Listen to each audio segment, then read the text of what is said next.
네, 감사합니다. 오늘은 빌립에 대해서 저희들이 이야기를 나눌 텐데요. 베드로, 안드레, 야고보, 요한까지 저희들이 마쳤고요. 오늘은 5번째 빌립 12제자 빌립에 대한 이야기를 오늘부터 4주 동안 저와 함께, 빌립만 4주가 아니고요. 4명의 제자를 저와 함께 나눠보도록 하겠습니다. 오늘 성경 말씀을 한 장 읽어보고 시작할 텐데요. 성경 말씀은 요한복음입니다. 요한복음 1장 43절부터 46절까지입니다. 요한복음 1장 43절부터 46절까지입니다. 제가 읽어드릴 테니까 잘 들어보시길 바랍니다. 이튿날 예수께서 갈릴리로 나가려 하시다가 빌립을 만나 이르시되 나를 따르라 하시니 빌립은 안드레와 베드로와 한 동네 벳세다 사람이라. 빌립이 나다나엘을 찾아 이르되 모세가 율법에 기록하였고 여러 선지자가 기록한 그 일을 우리가 만났으니 요셉의 아들 나사렛 예수니라. 나다나엘이 이르되 나사렛에서 무슨 선한 것이 날 수 있느냐. 빌립이 이르되 와서 보라 하니라. 아멘. 이 빌립이라는 사람에 대해서 이야기를 나눌 텐데요.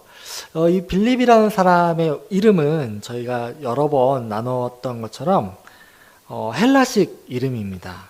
이름의 의미는 말을 사랑하는 사람이라는 의미고요. 헬라식 이름을 갖고 있었습니다.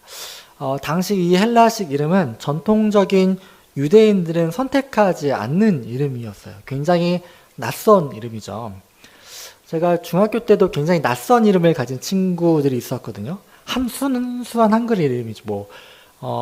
보람이라든가 이런 이름은 괜찮았는데, 중학교 때 이름이 김꽃송이가 있었습니다. 여자친구였는데 이름이 김꽃송이, 그리고 박수잔 이런 친구들이 있었어요. 근데 그 친구들의 이름은 잊혀지지가 않아요. 왜냐면은 굉장히 낯선 이름이었고 얼굴을 이렇게 가까이서 보진 않았지만 김꽃송이라는 이름이 한번 들리는 순간 잊혀지지가 않더라고요. 그러니까 그렇게 흔하지 않은 이름을 그 집안에서 사용했다는 거죠. 아버지가 꽃송이라는 이름이라든가 또는 수잔이라는 이름을 사용하는 그 가정은 뭔가 좀 개방적일 것 같고 특별하다라는 느낌을 받게 되잖아요. 이 빌립이라는 사람이 그랬습니다. 그 당시에 유대 사회에서 헬라식 이름을 갖는다는 게 그런 의미였어요.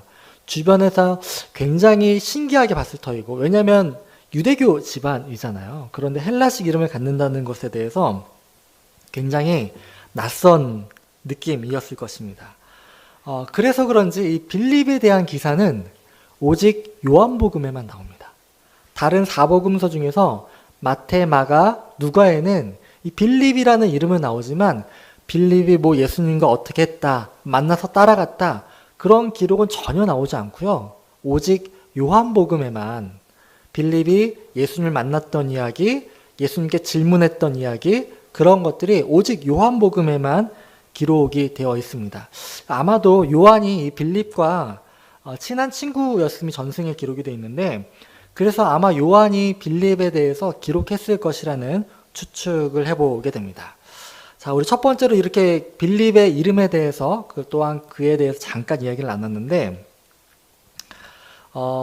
이 빌립의 성격에 대해서 저희들이 천천히 살펴가면서 빌립이 어떤 사람이고 어떤 은혜를 누렸고 우리는 그 사역 가운데서 어떤 것들의 어떤 포인트에서 은혜를 누릴 수 있는지 한번 이야기를 나눠보도록 하겠습니다.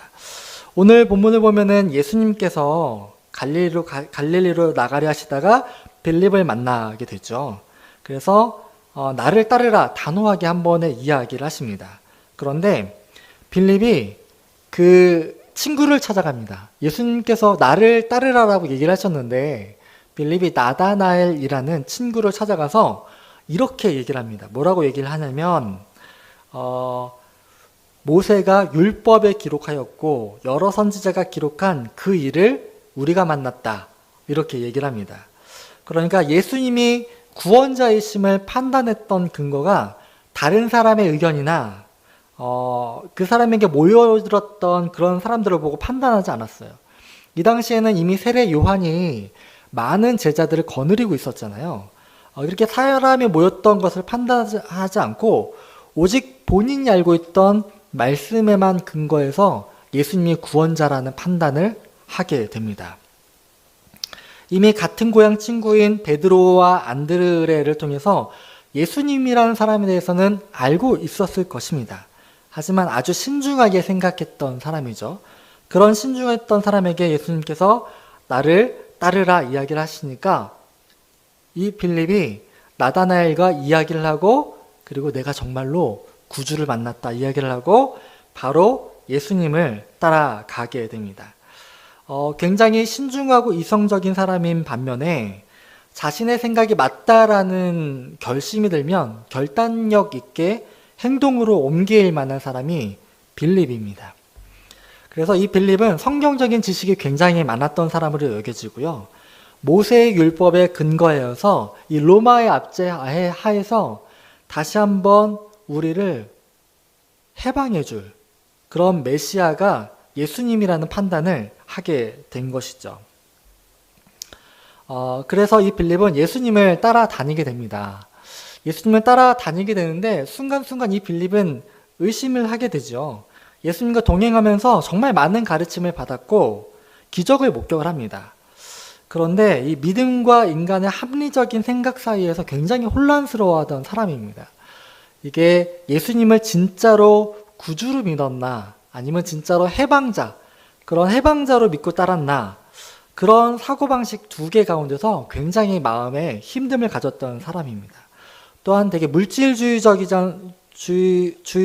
사고방식을 가진 사람이었거든요. 믿음의 열매를 맺기가 굉장히 힘들었던 그런 부류 중에 한 명입니다. 결정적으로 이제 이 빌립의 처음 만났던 이 기사가 있고 나서 쭉 이렇게 예수님과 동행하면서 가르침을 받고 기적도 보고 이렇게 했었는데 결정적으로 요한복음 6장에서 요한복음에서만 빌립에 대한 기사가 나옵니다. 요한복음 6장에서 오병이어의 기적을 행하실 때 예수님께서 그에게 질문을 던지십니다. 그런데 예수님께서 그를 시험하고자 해서 무슨 답변을 할지 알면서도 질문을 던졌다라고 요한복음 6장에서 기록을 하고 있거든요. 그때 빌립이 정말 인간적인 계산을 해서 답변하죠. 예수님의 질문에 한치의 망설임도 없이 대답을 합니다. 이 5,000명을 먹이려면 얼마가 필요하겠느냐라고 질문을 하자 이 빌립은 200데나리온을 가져도 이 사람들을 넉넉하게 먹일 수 없습니다. 라는 답변을 그 자리에서 바로 합니다. 한번 여러분들에게 물어볼까요? 5,000명을 만약에 우리 교회 5,000명이다 치면 5,000명을 먹이려면 무지개떡이 얼마나 필요합니까? 혹시 밥 많이 해보신 분들 계산 되십니까? 얼마의 돈이면 되겠습니까? 계산 되십니까? 잘 안 되죠. 이거를 단번에 알려면 진짜 떡의 시세도 알아야 되고 평균 가격도 알아야 되고 그렇죠. 그리고 이 평균적으로 한 사람이 얼마나 먹는지도 알아야 이 계산이 바로 나올 수 있는 것이죠. 그런데 빌립이 이 자리에서 바로 대답을 했거든요. 이 말은 빌립이 이미 그런 식으로 항상 계산을 하는 사람이라는 이야기입니다. 평소에 떡의 시세라든가 그런 평균적인 것들에 대해서 관심을 갖고 있었고 그리고 그런 것들에 대해서 경제적인 부분에 대해서 굉장히 이가 밝은 사람이라는 것을 예수님의 질문 한 번을 통해서 드러나지요. 빌립은 200데나리온의 돈을 갖는다 하더라도 부족할 것 같다라는 답변을 예수님에게 바로 던집니다. 이 모든 것을 빌립은 평소에 알고 있었다라는 말이 되겠죠. 정말 그래서 예수님은 그가 무슨 대답을 할지 알면서도 그렇게 물어봤다라는 것은 이 빌립이 그동안에 예수님을 따라다녔죠. 예수님을 따라다녔지만 빌립은 예수님을 구주로 믿기보다는 이 나라를 해방해줄 왕, 그런 사람으로서 따라다니고 있었다라는 점이 이 자리에서 드러납니다. 아마 빌립도 마음속에 갈등이 심했을 거예요. 도대체 예수님이 언제쯤 왕자리로 올라가서 로마의 압자에서 우리를 해방해 줄까라는 그런 기대감을 갖고 예수님을 따랐던 것이죠. 빌립이 처음에 예수님을 따랐던 기대가 그런 거였으니까요. 그래서 여러 선지자가 기록하였고 율법에 기록한 그 일을 우리가 만났다. 그 일이라고 말하는 것은 바로 해방자를 말하는 거거든요. 그러니까 그 기대를 갖고 지금 3년 반 동안 이 빌립은 예수님을 내내 따라가는 겁니다. 그런데 14장이면 거의 마지막 쯤이거든요. 마지막 쯤에 이렇게 확인을 해보니까 여전히 빌립은 계산적인 사람이고 그 가운데 예수님의 능력을 계산에 넣지 않았습니다. 자기가 알고 있는 상식적인 것과 경제적인 것을 중심으로 대답을 하게 되지요. 이제 마지막 쯤에 가서 요한복음 12장 20절에 가면 명절에 예배로 하러 온 사람들 이야기가 나옵니다. 그때 역시나 헬라식 이름을 갖고 있던 헬라 사람들이 헬라식 이름을 갖고 있던 빌립에게 우리가 예수님을 좀 만나보고 싶다라고 요한복음 12장 20절에서 그런 이야기를 하거든요. 이게 세 번째 등장하는 빌립의 이야기입니다. 첫 번째는 만났던 이야기, 두 번째는 오병이어의 기적 이야기, 세 번째는 12장 20절에서 이제 예수님을 명절에 만나고 싶다는 헬라 사람들이 찾아오게 되죠. 그런데 빌립이 어떻게 하죠? 안드레에게 가서 말하고, 그리고 안드레와 빌립이 같이 가서 예수께 여쭤보고, 그리고 나서 이 사람들을 만나게 해 줍니다. 만약 베드로가 말했다면 어떻게 했을까요? 그 얘기 들었다면. 다혈질이고 굉장히 충동적인 베드로는 오시죠. 아마 이렇지 않았을까. 그냥 가시죠. 이렇게 한 번에 인도했을 것 같습니다. 그런데 이 빌립은 안드레와 상의하고 혼자 데려가지 않고 함께 데려갑니다. 굉장히 신중한 사람이고, 그리고 주변과 상의를 잘하고, 그리고 혼자서 뭔가를 독단적으로 결정하는 그런 사람이 아니었습니다. 이렇게 세 가지를 통해서 알 수 있는 빌립의 성격은 굉장히 본인의 그런 주관적인 의지가 확고하고, 그리고 그 주관적인 의지가 그 사람에게서 상대방에서 나타났다 하면은 그걸 믿고 따라가는 사람이라는 것을 알 수가 있죠. 그리고 드디어 예수님께서 맨 마지막 즈음에 죽음을 앞둔 예수님께서 이제 그때쯤이면은 제자들이 이미 3년 반이면은 알 만큼 알고 예수님께서도 비밀에 대해서 말씀해 주셨는데 요한복음 14장에서 이제 마지막으로 예수님과 만나는 그런 장면이 나옵니다. 요한복음 14장 6절 7절에서 예수님께서 이런 말씀을 하세요. 마지막 즈음에 유명한 말씀이죠. 내가 곧 길이요 진리요 생명이니 나로 말미암지 않고서는 아버지께로 올 자가 없다. 너희가 나를 알았더라면 내 아버지도 알았으리로다. 이제부터는 너희가 그를 알았고 하나님을 알았다라는 말이죠. 또 보았느니라 라고 말씀하십니다. 그러니까 자기를 본 사람은 하나님을 본 것과 똑같다라고 이야기를 하세요. 그런데 이때 뜬금없이 빌립이 등장합니다. 빌립이 등장해서 예수님께 한 가지 요청을 하죠.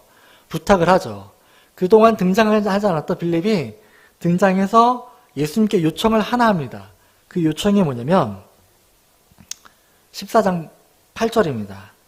제발 우리에게 하나님을 좀 보여주십시오. 하나님을 보여달라는 그런 얘기를 합니다.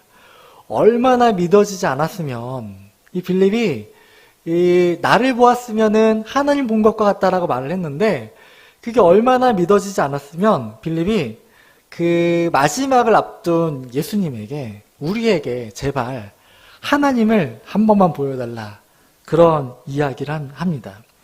주님과 동고동락하는 3년 반의 세월이 지나도록 빌립의 눈은 하나님을 알아보지 못했습니다. 이때쯤이면은 포기할 만하지 않은가요? 어떠십니까? 본인이 기대했던 기대치와 예수님의 모습은 좀 다르거든요. 그런데 빌립은 하나님을 보여달라는 얘기를 하면서 그 마지막 자리까지 끝까지 있거든요. 그러면서도 예수님을 떠나지 않습니다. 그리고 나서 예수님께서 십자가에 못 박혀 죽으십니다. 기대가 산산이 부서졌겠죠? 이 정도쯤이면 빌립이 예수님을 떠나도 별로 할 말이 없을 것 같습니다. 믿어지지 않았으니까요. 빌립은 왕을 원했던 것이지 이 나라를 다시 다윗 왕 때나 솔로몬 왕 때처럼 다시 부흥시킬 그런 왕을 원했던 것이지, 이렇게 허무하게 죽는 그런 모습은 원치 않았으니까요. 하지만 그는 제자들 무리를 떠나지 않습니다. 그것도 정말 신기하죠. 떠나지 않습니다. 정말 신기하게도 이 빌립이 믿어지지 않음에도 불구하고 예수님을 떠나지 않습니다. 그리고 이 나라가 해방되지 않았음에도 불구하고 예수님은 부활하신 이후 하늘로 승천하셨고, 그리고 나서 빌립은 그대로 예수님의 12제자 가운데 그대로 있습니다. 이 빌립이 이렇게 지내왔는데 어떻게 보면 하나님을 믿는다고, 예수님을 믿는다고 말하기도 어려운 상황이죠. 정말 이 빌립에게 예수 그리스도가 구원자로서 누려졌을까요? 저는 그렇지 않았던 것 같습니다. 이 빌립은 예수님을 따라다니지만 예수님을 자신의 인생의 구주로 모셔드리지 못했던 사람인 것 같습니다. 그러면 이 빌립은 언제쯤 예수님을 구주로 인정하고 모시게 됐을까요? 이 빌립이 나중에는 순교를 당하게 되거든요. 히에라폴리스라는 곳에서 십자가에 못 박혀서 예수님과 똑같이 순교를 하게 됩니다. 이 말인즉슨 이 빌립이 예수 그리스도를 구주로 믿었다라는 이야기거든요. 그런데 그의 기록이 나와 있는 사복음서에서는, 요한복음에서는 아무리 찾아봐도 그가 예수님에 대한 믿음을 고백했다, 베드로처럼 극적으로 맨 마지막에 예수님을 만나서 내가 주를 사랑합니다, 이런 고백, 그런 거 전혀 없거든요. 빌립의 이야기가 이 요한복음에서는 이렇게 달리 끝이 되지만 그 다음에 사도행전에서 이어서 나옵니다. 사도행전 1장 13절에 보면 빌립의 이름이 또 나오거든요. 거기에는 오순절 다락방에 모여서 기도하는 시점입니다. 1장 13절에 이렇게 기록이 되어 있습니다. 들어가 그들이 유하는 다락방으로 올라가니 베드로, 요한, 야고보, 안드레, 빌립, 도마와 바돌로메, 마태, 알페의 아들 야고보, 시몬, 야고보의 아들 유다가 거기 있어. 예수님의 제자들이 모여 있는 것이죠. 예수님의 마지막 명령이 그거였잖아요. 모여서 기다리라는 이야기를 듣고 그들이 유하는 다락방으로 올라가서 빌립이 그 자리에 있습니다. 이것도 정말 신기하죠. 떠나질 않습니다. 예수님은 안 계시잖아요. 본인이 기대했던 기대치는 이미 깨졌잖아요. 예수님이 믿어지지도 않잖아요. 그런데 불구하고 그 자리에 가 있습니다. 12제자 무리에 그대로 있어요. 그리고 거기에서 모여서 기도하는 것을 쉬지 않습니다. 바로 성령님이 오시지 않았습니다.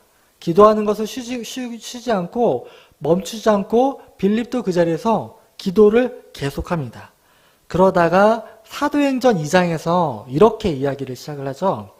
오순절 날이 이름에 그들이 다 같이 한 곳에 또 모였습니다. 그리고 호련히 하늘로부터 급하고 강한 바람 같은 소리가 있어 그들이 앉은 온 집에 가득하며 성령이 불같이 임했던 것이죠. 그리고 4절에 보시면은 3, 4절에 보시면은 마치 불의 여처럼 갈라지는 것들이 그들에게 보여 각 사람 위에 하나씩 임하여 있더니, 하나씩 그 사람들에게 하나씩 온 전체적으로 보여진 게 아니라 앉아있는 각 사람에게 하나씩 임하여 있더니 그들이 다 성령의 충만함을 받고 성령의 말하게 하심을 따라 다른 언어들로 말하기를 시작하니라.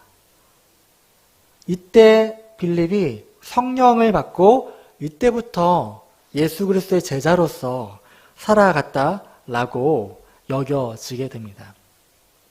이렇게 해서 빌립의 그런 그 예수님의 제자로서의 3년 만에 삶이 이런 식으로 기록이 되거든요. 정말로 신기합니다. 믿음이 없을 때에도 하나님을 따랐고요. 그리고 믿음이 있을 때에도 당연히 하나님을 따랐습니다. 그리고 믿음이 없을 때에도 예수님을 따랐고 믿음이 있을 때에도 예수님을 따라갔습니다. 정말로 신기한 사람인 것 같습니다. 하나님의 말씀이 가르치는 자였음을 본인이 인정을 했기 때문에 그가 어떤 형태의 왕이 되던 따라갔던 그의 모습을 보게 됩니다. 어떻게 보면 굉장히 훌륭한 믿음이라고 볼 수도 있는 것 같아요. 우리는 우리가 원하는 모습이 있잖아요. 예수님은 우리에게 이런 모습으로 오셔야 되고 우리의 문제를 이런 식으로 해결해 주셔야 되고 그런 기대치가 있는데도 불구하고 이 빌립은 그런 기대치가 깨졌음에도 불구하고 예수님이 다른 형태의 왕으로 오셨음을 인정하고 끝까지 따라갔던 사람 중에 한 명입니다. 1세기 문서들을 보면은 많은 초대교회 문서들이 빌립의 이야기를 이렇게 기록합니다. 그리고 이렇게 그가 성령을 받고 소아시아 지역으로 중심으로 선교를 하게 됩니다. 뭐 라오디게아 교회라든가 골로새 교회라든가 그렇게 선교를 하다가 특별히 히에라폴리스라는 곳, 파무칼레라고 온천이 유명한 지역이거든요. 그곳에서 활동을 하다가 여기에서 순교를 당하게 됩니다. 십자가의 형을 당해서 순교를 당하게 되거든요. 빌립의 모습을 보면서 정말 많은 생각을 하게 되더라고요. 처음에 빌립의 이야기를 공부를 제가 천천히 하나하나 알아볼 때는 빌립 왜 이럴까? 이 정도 따라다녔으면 믿어야 되는 것 아닌가? 아니면 따라다니질 말던가? 예수님께서 그런 식으로 했는데도 그런 식으로 예수님께서 오병이한테 질문을 했다 치더라면 그 자리에서 예수님의 능력이면 충분히 하실 수 있으니까 한 번 더 이 사람들에게 긍휼을 베풀어 주시죠. 라고 이야기를 했을 법합니다. 그렇죠. 그동안 많은 기적을 빌립이 경험해왔으니까. 그런데도 불구하고 빌립은 그렇게 이야기한 사람이 아닙니다. 그렇게 이야기하지 않고 자신의 계산대로 꿋꿋이 얘기했던 사람이거든요. 떠날 만했음에도 불구하고 본인이 처음에 인정을 했잖아요. 이 사람은 하나님의 구원자로 오신 분이야. 말씀에 기록된 대로 오신 분이야라는 인정 하나만을 가지고 예수님 곁에서 견뎌나갔던 사람입니다. 저희들에게도 이런 빌립의 모습이 좀 있었으면 좋겠다라는 생각을 해봅니다. 저희들이 얼마 전에 욥기를 읽었잖아요. 이제 욥기가 이제 구약 성경에서 끝났는데 그런 생각이 들더라고요. 나의 생각과 하나님이 내 삶에 역사하시는 방식과 일하시는 방식이 정말 천지 차이가 있을 수가 있다.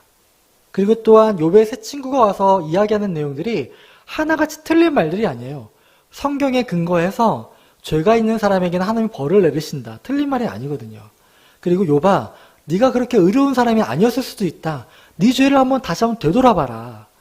너가 의롭다라고 고백을 하지만 그래도 너가 알지 못하는 죄가 있을 것이다. 틀린 말입니까? 그렇지가 않잖아요. 그럼에도 불구하고 하나님의 일하심은 그 자리에서 욥에게 그렇게 드러났잖아요. 그럼에도 불구하고 욥은 그 자리를 박차고 떠나지 않았습니다. 그런데 이 욥의 모습을 읽고 빌립의 모습을 공부하다 보니까 이 빌립의 모습이 너무 오버랩이 되는 거예요. 본인의 의지하고는 뜻과는 상관없는 모습으로 드러났다 하더라도 하나님을 저주하지 않고 떠나지 않았던 욥의 모습과 본인이 기대했던 왕의 모습이 아니더라도 하나님께서 주신 왕으로 인정을 하고 굳건히 그 자리를 지켰던 빌립의 모습이 오버랩이 되더라고요. 제가 초등학교를 다닐 때 성결교회를 다녔었거든요. 굉장히 뜨거웠습니다. 그리고 부흥 집회 같은 걸 굉장히 많이 했어요. 그때 많이 했던 게 치유 집회였거든요. 치유의 은사를 가진 그 목사님들 모셔서 그런 것들을 막 열심히 하고 했었습니다. 근데 그걸 하고 나면은 많은 사람들이 실망을 하고 교회를 떠나거나 그런 케이스들이 좀 있었습니다. 왜냐하면 나는 이 치유 집회를 통해서 병이 나아야 되는데 그렇지가 않거든요. 그러다 보니까 교회에 대해서 하나님에 대해서 실망을 하게 되고 신앙을 아예 포기하시는 분들이 덜어 있음을 봤습니다. 그런 걸 보면서 오늘 빌립의 이런 모습이 너무 감사하게 여겨지더라고요. 의심이 생기더라도 읽은 대로 따라 살아야 하고 그대로 선포해야 하는 것이죠. 말씀 앞에 우리의 이성을 한 단계 아래로 두어야 한다는 것을 빌립을 통해서 보게 됩니다. 두 번째로는 이 빌립이 성경에 등장을 하게 되는데 늘 단독으로 등장하지 않아요. 베드로처럼 예수님과 단독으로 대화하거나 그렇게 등장하지 않습니다. 빌립은 늘 주변의 믿음의 사람들과 함께 등장을 합니다. 주변의 사람들과 늘 대화하고 확인하는 사람입니다. 확신이 없었기 때문에 그럴 수도 있겠다라는 생각이 들어요.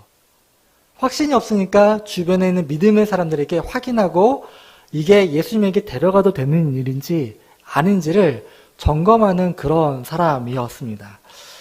늘 항상 하나님의 사람들과 더불어 살아가는 사람이었습니다. 우리들에게도 이렇게 하나님의 사람들과 더불어 살아가는 그런 은혜가 있었으면 좋겠습니다. 우리들이 언제나 늘 강한 믿음을 가질 수 있는 것은 아니잖아요. 우리들도 언젠가는, 저도 그렇겠지만 언젠가는 마음이 힘들어져서 일어나기 싫을 때도 있을 것이고 너무 우울감 때문에 아무것도 하기 싫을 때도 분명 있을 것입니다. 그때 우리들 주변에 하나님의 사람들이 늘 있었으면 좋겠고 물어볼 수 있는 그런 사람들이 늘 있었으면 좋겠습니다. 빌립은 성경에서 늘 하나님의 사람들과 같이 등장을 하고, 그리고 베드로와 안드레와 같은 동네 사람 나다나엘, 그리고 또한 안드레와 함께 물어보고 예수님께 가는 그런 모습들을 보여주고 있습니다. 우리 주변에도 늘 이렇게 하나님의 사람들과 공유하고 함께 살아가는 그런 움직임이 있었으면 좋겠다라는 그런 생각을 해보게 됩니다. 예수님께서 이 빌립을 부르셨던 이유를 저는 잘 몰랐습니다, 솔직히. 읽게 되면서 빌립이 뭐 특별하게 일을 했던 것도 아니고, 특별하게 예수님과 교제하면서 드러났던 것들도 아니고, 그리고 제자들 사이에서도 다른 복음서에는 전혀 빌립의 이야기가 기록되어 있지 않잖아요. 다른 제자들 이야기는 그럼에도 불구하고 마태, 마가, 누가, 요한에 그래도 골고루 이렇게 등장을 합니다. 그런데 빌립은 오직 요한복음에만 등장해요.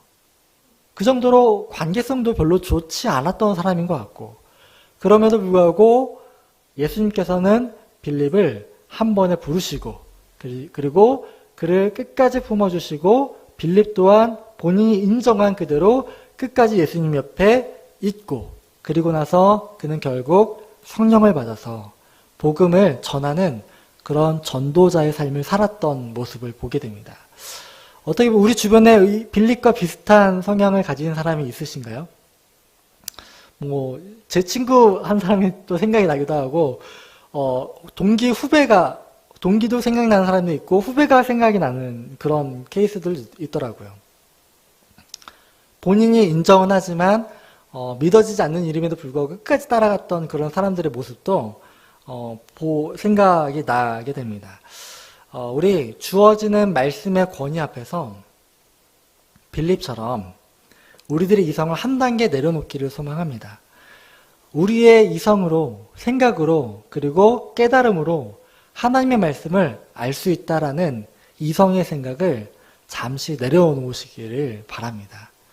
그리고 하나님께서 주시는 이끌어 가심의 은혜를 이해가 되지 않는다 하더라도 굳건히 따라 나가기를 소망합니다. 이 하늘시 학교를 함께 하게 되면서 저에게도 그런 일들이 많이 있었거든요. 이해가 되지 않는 일들이 너무 많이 있었습니다. 하나님, 이 시기에 왜? 아니, 이 코로나 시기에 교회를 시작한 것도 참 웃긴 일이고, 그럼에도 불구하고 내가 이해되지 않는다 하더라도 하나님께서 이렇게 이끌어 가시나라는 의문점을 가짐에도 불구하고 그냥 고개 숙이고 가다 보니 여기까지 오게 된 것 같다라는 생각을 하게 됩니다. 그때마다 우리 주변은 늘 믿음의 사람들이 있었고요. 그리고 믿음의 사람들과 대화하면서 확인하면서 이것이 맞구나라는 그런 확신을 더욱더 갖게 되는 것 같습니다. 우리 하늘시학 교회 공동체나 우리 개개인의 삶들이 어떻게 보면 이 빌립과 같은 길을 걸어가는 것 아닌가라는 생각을 해보게 됩니다. 여러분들 주변의 사람들과 잘 의논도 하시고, 또한 우리들에게 주어지는 길 가운데 이해가 되지 않는다 하더라도 굳건히 빌립과 같은 그런 걸음걸이를 걸어가는 저와 여러분이 되시기를 주님 이름으로 부탁드리겠습니다. 우리 이 시간에 찬양 드릴 텐데요. 내 주 되신 주를 참 사랑하고, 태찬송가 315장입니다. 이 가사가 너무 감사하더라고요. 우리 앞에 어떤 하나님의 모습을 보여준다 하더라도 내가 이해되지 않고 나를 실망시키고 절망시키고 좌절케 하는 하나님의 모습이 있다 하더라도 우리 주 되신 주님을 끝까지 사랑하면서 걸어나가기 소망합니다. 우리 그런 마음으로 찬양의 고백을 드리겠습니다. 내 주 되신 주를 참 사랑하고 꼭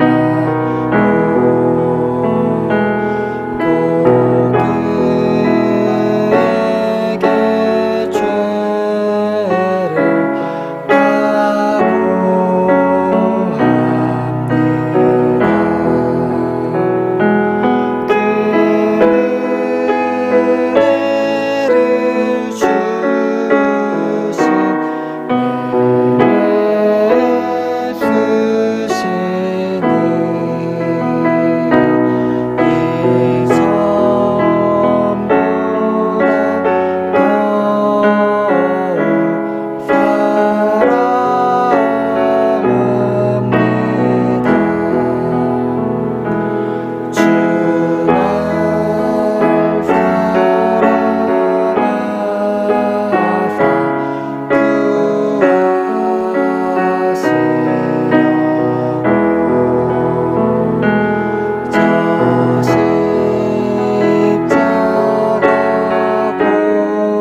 죄를 시간 다 같이 기도드릴 텐데요.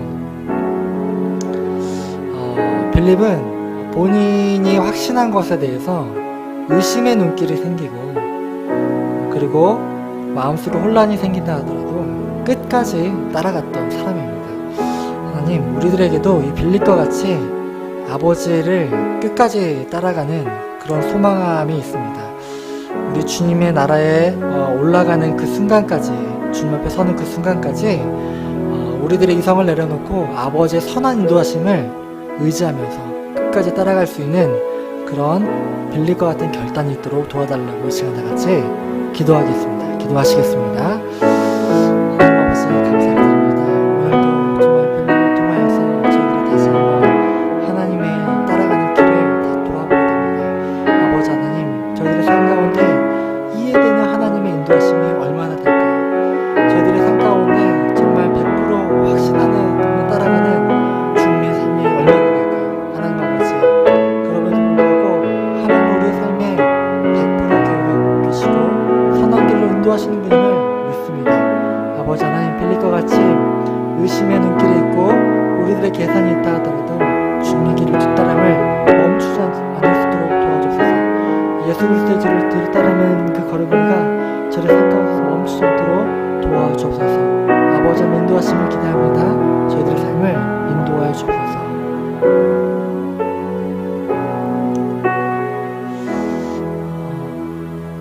이 모든 말씀 우리 주 예수 그리스도 이름으로 기도드렸습니다. 아멘. 우리 주님 가르쳐주신 기도로 수요 블레싱을 마치도록 하겠습니다. 하늘에 계신 우리 아버지여, 이름이 거룩히 여김을 받으시오며 나라의 임하옵시며 뜻이 하늘에서 이루어진 것 같이 땅에서도 이루어지이다. 오늘날 우리에게 일용할 양식을 주옵시고 우리가 우리에게 죄 지은 자를 사하여 준 것 같이 우리의 죄를 사하여 주옵시고 우리를 시험에 들게 하지 마옵시고 다만 악에서 구하옵소서. 대개 나라와 권세와 영광이 아버지께 영원히 있사옵나이다. 아멘.